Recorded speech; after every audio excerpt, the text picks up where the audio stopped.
Hello guys, welcome. इस video में guys हम लोग देखने वाले हैं टेम्पलेट इन नेक्स्ट.js। टेम्पलेट क्या होता है एंड उसको हम लोग किस तरह से यूज कर सकते हैं।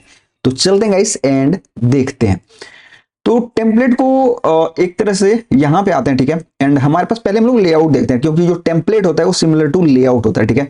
तो मेरे पास यहाँ पे लेआउट है, ठीक है। एंड मैं क्या करता हूँ यहाँ पे ठीक है, मैं यहाँ पे नेविगेशन के बाद, ठीक है, तो मेरे पास यहाँ पे है नेविगेशन। मैं यहाँ पे एक डिप बनाता हूँ, ठीक है। एंड मैं यहाँ पे कह देता हूँ फॉर एग्जाम्पल की एक इनपुट ले लेता हूँ, टेक्स्ट। एंड यहाँ पे एक मुझे स्टेट लेना है, ठीक है। तो मैं कहता हूँ कॉन्स्ट। एंड मैं कहता हूँ मेरे को यहाँ पे कहना है input well set input well is equal to use state.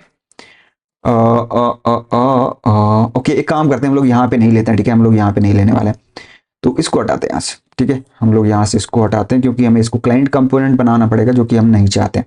मौत वाले में चलते हैं, यहाँ पे आते हैं एंड यहाँ पे बनाते हैं अपना जो वो है, ठीक है। तो मैं इसको बना देता हूँ, यहाँ पे एक स्टेट ले लेता हूँ, ठीक है।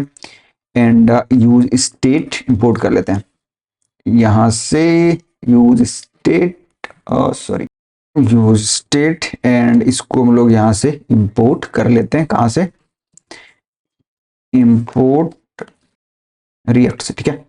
तो ये हमारा यूज स्टेट हो गया। एंड एक काम करते हैं, हम लोग इनपुट यहाँ पे बना लेते हैं, ठीक है। तो मैं यहाँ पे कहता हूँ डिफ एंड मैं यहाँ पे लेता हूँ इनपुट टाइप, यहाँ पे होगा टेक्स्ट, ठीक है। तो मैं कहता हूँ टेक्स्ट एंड ये मैं क्रिएट करके दे देगा। तो जल्दी से हम लोग इसको हटाते हैं, ठीक है।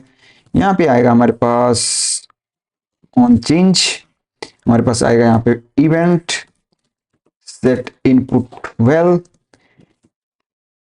टारगेट डॉट वैल्यू, ठीक है। एंड एक काम करते हैं, ये ठीक है अभी, ठीक है। एंड वैल्यू में हम लोग इसको रख देते हैं, तो मैं यहाँ पे सिंपल वैल्यू कर देता हूँ, यहाँ पे इसको रख देता हूँ, ठीक है। अब आते हैं यहाँ पे, ये क्या रहा है, हमें क्लाइंट कंपोनेंट बनाना पड़ेगा, तो हम लोग बना लेते हैं। तो मैं कहता हूँ इसको यूज क्लाइंट, ठीक है। एंड अभी हम लोग इसको करते हैं, तो हमारे पास यहाँ पे दिख रहा होगा। एक काम करते हैं हम लोग, तो कहते हैं इसको क्लास। देखिए हमारे पास क्लास नहीं होगा, ठीक है, क्योंकि ओके ठीक है। तो यहाँ पे हमारे पास इनपुट है, ठीक है। एक काम करते हैं हम लोग, यहाँ पे लिखता हूँ मैं कुछ भी लिख देता हूँ, फॉर एग्जाम्पल की next.js। अब मैं इसमें नेविगेट करता हूँ बिटवीन, ठीक है। मैं जाता हूँ, अभी लॉगिन पे हूँ, मैं यहाँ पे रजिस्टर पे जाता हूँ। नेक्स्ट मेरा ऑलरेडी देखो यहाँ पे जो इनपुट है इसका वैल्यू चेंज नहीं हो रहा है। अगेन लॉगिन पे जा रहा हूँ, अगेन यहाँ पे जा रहा हूँ, यहाँ जा रहा हूँ, यहाँ जा रहा हूँ। तो ये जो लेआउट है ये शेयर्ड किसके पास है, इस ऑथ वाले के पास। एंड जब मैं इसमें बिटवीन नेविगेट कर रहा हूँ लॉगिन टू रजिस्टर, तो ये जो इनपुट का वैल्यू है वो उसको रीसेट नहीं कर रहा है। इट मीन्स की जो ये लेआउट है वो एक ही बार रेंडर होता है, बार बार ये री रेंडर नहीं होता है। जितने भी बार आप इसको नेविगेट कर लो इन बिटवीन में, जो भी इस राउट के बीच में आप नेविगेट कर रहे हो यहाँ पे इस तरह से लॉगिन रजिस्टर, तो आप यहाँ पे ये जो लेआउट है ये बार बार यहाँ पे री रेंडर नहीं हो रहा है, एक ही बार री रेंडर हो रहा है, ठीक है। अब देखो हम लोग यहाँ पे आते हैं टेम्पलेट पे, ठीक है। अब टेम्पलेट को समझ लेते हैं। Template file similar to layout, ये सिमिलर टू लेआउट होता है, okay. Template also shared UI with your pages, जो भी आपके पेजेस हैं उसके जो भी आप यूआई लिखोगे टेम्पलेट में, ये भी एक तरह से यूआई शेयर करता है बिटवीन योर राउट्स, जो भी आपके राउट्स यहाँ पे रेंडर करेंगे, ठीक है। Okay, whenever you navigate between routes with sharing same template you will get a fresh view। तो जो भी इस एक टेम्पलेट आपने क्रिएट किया एंड उस टेम्पलेट में जो भी आपके राउट रेंडर कर रहे हैं एंड उस टेम्पलेट में जो भी व्यू है वो व्यू यहाँ पे बार बार क्रिएट होगा जितनी बार आप यहाँ पे नेविगेट करोगे, ठीक है। तो उससे जब नेविगेट करोगे तो होगा क्या क्या, देखो a new instance of template component is mounted. तो जो टेम्पलेट का एक तरह से न्यू इंस्टेंस क्रिएट होगा एंड वो माउंट होगा अगेन एंड अगेन जितनी बार आप नेविगेट करोगे, ठीक है। स्टेट इज क्लियर, स्टेट वहां पे क्लियर हो जाएगा। एंड डोम एलिमेंट रिक्रिएटेड, ठीक है, जो भी डोम एलिमेंट होंगे वो दोबारा से रिक्रिएट होंगे वहां पे। तो एक काम करते हैं हम लोग यहाँ पे आते हैं।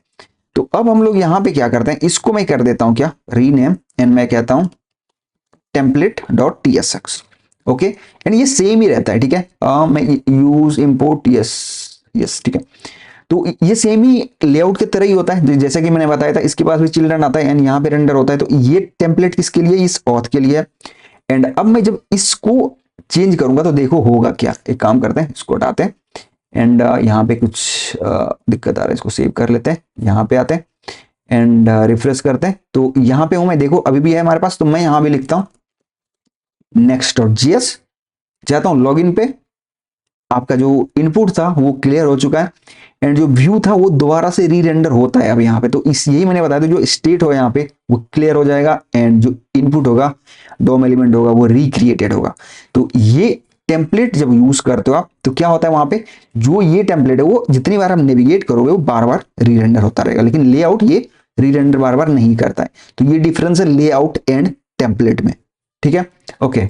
एंड किसी केस में अगर मेरे को यहाँ पे लेआउट भी यूज करना है एंड टेम्पलेट भी यूज करना है, तो उस केस में यहाँ पे क्या होगा, तो उस केस में यहाँ पे क्या होगा, जो लेआउट होगा आपका वो पहले रेंडर करेगा एंड जो टेम्पलेट होगा वो उसको जो लेआउट है उसके अंदर री रेंडर दोबारा से करेगा, ठीक है। तो ये होता है जब आप टेम्पलेट एंड लेआउट दोनों एक साथ क्रिएट करते हो, तो ठीक है। तो ये होता है guys template in Next.js and इस तरह से हम लोग उसको क्रिएट कर सकते हैं एंड यूज कर सकते हैं। क्या यूज होता है हमने ऑलरेडी समझ लिया है। मिलते हैं गाइस नई वीडियो में, थैंक्स फॉर वॉचिंग।